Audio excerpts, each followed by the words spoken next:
My name is Alim Salami. I was born in Arizona and I originally moved here when I was about 3 years old. I was born a Sunni Muslim and I've been raised my whole life as a Sunni Muslim. But when I turned about 17, 18 years old, I started wanting to learn more about my religion. I started questioning things, and after about a few months of deciding which path is the right path for me, which one is more convincing, I eventually chose the school of Ahlulbayt. Until about a few years ago, I hadn't really I've only met with Sunni Muslims, not because I chose not to meet with Shia Muslims. It was just majority of the people in this area, or the area that I lived in, were Sunni Muslims. Growing up, I basically, most of the things I was learned was basically just law, like what's halal, what's haram, etc., things like that. And then eventually that path wasn't really the right one for me. Like, I wanted something more spiritual, something that could get closer to my heart. So eventually I just started listening to more lectures, and then after a while I came to the school of Ahlulbayt. When I was growing up, I was told a lot of misconceived things about Shia Muslims, mainly that they don't believe that the Prophet ﷺ was the last prophet. They believe that Ali was supposed to be the prophet instead of him. And unfortunately, I have to say that I kind of fell into those traps that were laid for me. I started believing those things, and I kind of started acting out on those things, in the sense that I would spread like that rhetoric to my friends and to other people around me. So yeah, I just spread that type of rhetoric to people around me. But alhamdulillah, now I started to learn actually more about what I was thinking and what I had been taught, and I found out that it wasn't the right thing. Being from Nigeria, mainly, I'd have to say that they were Maliki Muslims. But when my parents moved here, I feel like they became more Shafi slash almost having like small hints toward the Salafi movement. Growing up, they just told me like bad things about the Shia, and they just have, like, even until today, they have very negative connotations towards people of the school of Ahlul Bayt. Basically, I was just tired of learning the exact same thing over and over again. Basically, what's halal, what's haram, what you can and can't do. Like, having those things said to you over and over again, it's almost like, okay, I've learned this, let me move on to something else. So basically, my story about coming to the school of Ahlul Bayt, it was basically on accident almost, because I was watching just random videos on Islam on YouTube, and then in the related videos, I just saw a video by Sayyid Ammar Naqshbandi, and I just clicked on it by chance, and the video was on, if I remember correctly, the merits of Imam Ali. And the things that he said, at first, it was kind of like, no, that's wrong, like, where are these people getting this information from? So basically, there's a website called sunnah.com. It has, I believe, majority of all of the hadith that's in Sahih Sitta, which the Sunnis claim is the most reliable books of hadith. So I just went to the search bar, I typed Ali, and lo and behold, a lot of merits came under his name. I started watching more and more videos, and honestly, I'd have to say that I felt a little betrayed that we weren't learning all of the merits of Imam Ali. Some might say that he was just one person and it wasn't important, but the merits that the Imam had, it's uncountable. Like, you can't just push it to the side and say it's not very important, because the merits that he had, like, for example, one thing that I learned when I was converting was when the Prophet said, Ali is to me like Aaron was to Moses, except that there's no prophet after me. To some, they might say that, oh, it was just that the Prophet was saying that Ali was just his brother. But the position that Harun had with Musa in the Quran, it's completely different than just saying that Ali was just the brother to the Prophet. The position that Harun had to Musa The position that Harun had to Musa, it was a prophet to prophet level. But as the prophet said, there's no prophet after me. So there has to be a position under a prophet, but that's higher than any other human being that the Imam had. Well, I wouldn't say it's more of what the prophet said, but it's more of what the Imam did for Islam. Like, for example, all of the battles were basically won by the Imam Ali. And like the Battle of Badr, Khaybar especially, it was just things like that that just made me basically fall in love with the Imam. Basically, I would have to say probably the whole thing took about 2 to 3 months, just watching more and more videos from different scholars from both the Sunni and the Shia, having to learn what each of them say about the other. I found that in the school of Ahlul Bayt, they were more accepting, I'd say, of the Sunni school. They'd say that they just have a different belief and we have ours. But on the Sunni side, they'd say that this is our belief and whoever disagrees, then they're on the wrong path. Over the course, as I said, over the course of about 2 to 3 months, watching more and more videos, I just had a lot of time to think to myself that, is what I'm getting into the right thing? Because if it's not, then that could lead to a lot of, basically a lot of like bad things that happen in the afterlife. But then if I decided that if it is the right path, then the bounties outweigh the cost, basically. So basically, firstly, for about a month or so after I converted to myself, I didn't really tell anyone. I just kept it to myself, just learning more and more things. But then after about a month or so, I started to open up more to my friends, not in the sense that I'd openly come out and tell them that, hey, I'm Shia, but I'd say that this is the history. What do you think? This is the history that contradicts what we've been taught so far. What do you think about this? And unfortunately, I'd have to say that many of them weren't very accepting of it. They just blow it off and say that it's not important and things like that. And then after about another 3 to 4 months, that's when I decided to subtly open up to my family. In the same way, I'd ask them like subtle things like, this is what happened in history, what do you think of this? And unlike my friends, some of my family members, they were very, very harsh towards like the criticism almost, and they took it as kind of like an offense to them. So I stopped asking questions to them, and for now, they don't exactly know that I follow the school of Ahlul Bayt. The toughest part, I'd have to say, is praying with them, because I've read from different scholars. They say that if you're in a period of taqiyya, then you can pray like the Sunnis.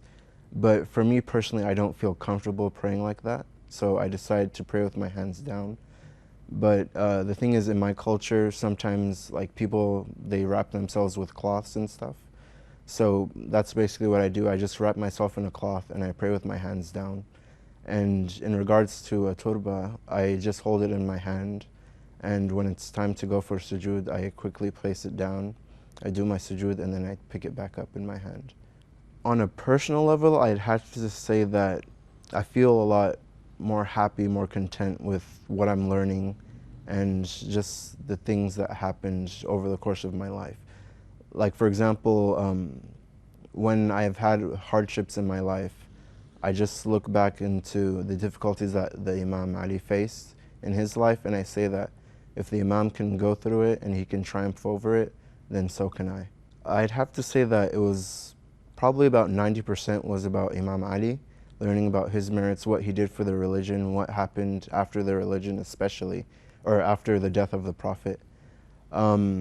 But I'd say about 5 to 10% I learned about the event of Karbala, or the massacre of Karbala, and I learned about what Imam Hussein did for the religion. He basically revived the religion and like taught people that what was being propagated wasn't exactly what the Prophet propagated. I'd have to say that it was when the hadiths were brought into context with the Quran, especially if I remember the ayah correctly, Surah 5, ayah 55, where the Imam gave away his ring and during his ruku'.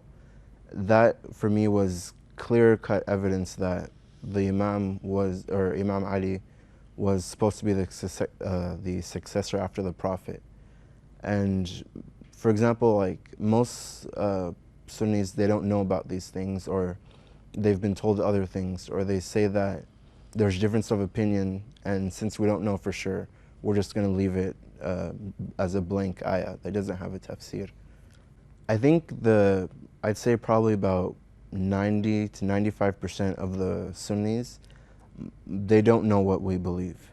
But the ones that do, I believe it's just that they've learned so much about Abu Bakr, Umar, and Uthman. They've learned so much about them, about their merits. So I feel that they have such an attachment to them that they don't want to let that go. So instead of letting go of them, they decide to attack the school of Ahlulbayt. For the future, I'd have to say that one thing, I do want to get at least some sort of formal education in religious studies, specifically Shia studies. I don't think I would probably go to one of the seminaries in Iraq or in Iran, but I think I'd go to a local one near me just to learn more about the religion. Eventually, a time that I think would be good to tell my family would be when I'm self-sufficient and I have my own place to stay. Because for now, the reason that I don't tell them is that I fear that I might get kicked out of the house, and if I do, I don't have a place to go or something like that. So I'd probably give it about another 2 to 3 years before I tell them.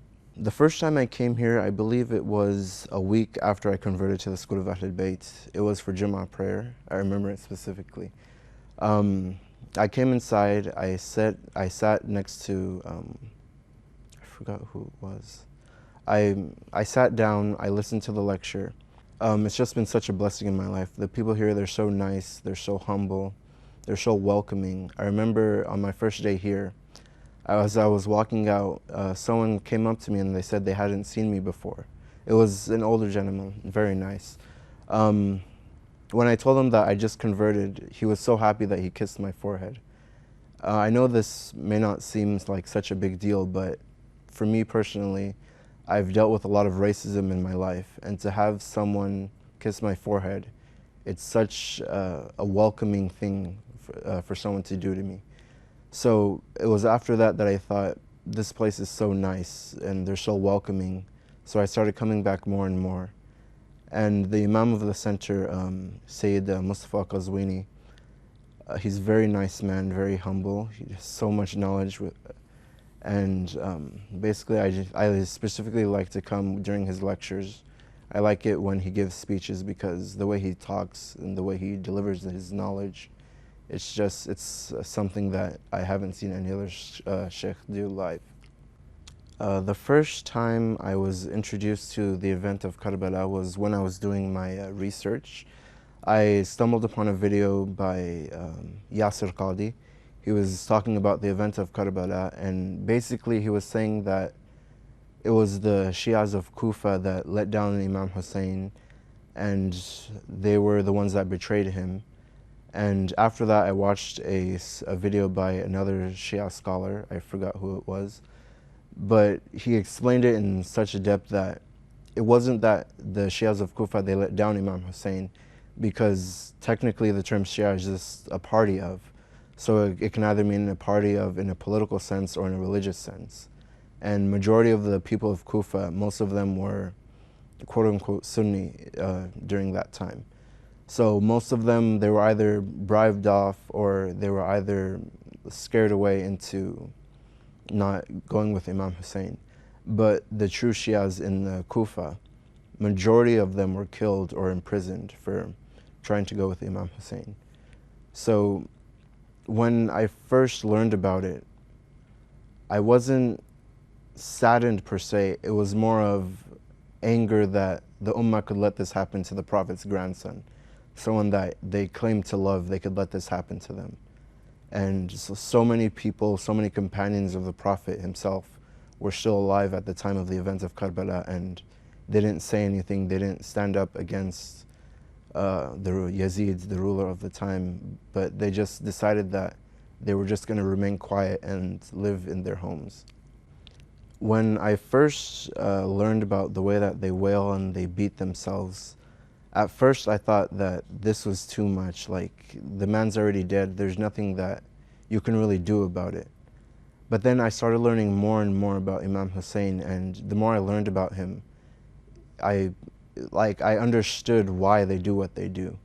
Like they have such a love for Imam Hussein that every time Muharram comes up or Ashura, they feel that it was just the same day or the day before that the Imam died. And it's such an accolade for a person to have, that you can cry for something that happened such a long time ago. But it shows almost like a purity in the heart almost. Imam Ali to me is just a pillar of strength for me. So when I say that, I mean that his qualities, there were so many, but the times that he stood up in the face of adversity, it gives me a sense of I can do this also when I have troubles in my life.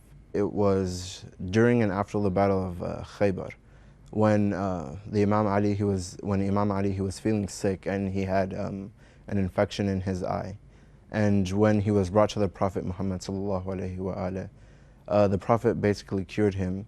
And after that, the Imam Ali, he had such a strength that he was able to lift the door of Khaybar. But then after that, he went home to his wife Fatima alayhi salam, and he tried to break a piece of bread, and he said he couldn't do it. And Sayyidah Fatima said, "You were able to lift the door of Khaybar, but you can't break a single piece of bread." And his reply was it impacted me so much. He said, "Me lifting the door of Khaybar was for Allah, but me breaking this piece of bread is for Ali." So basically I try to take that in my life, saying that I have to do everything for the sake of Allah in order for me to truly be successful in my life. A message I have to Sunni brothers and sisters is truly try to learn what you've been taught and analyze it and see that if it's the truth. And everything you've learned about the school of Ahlulbayt, throw it away and actually learn from Shia scholars and see what they actually have to say.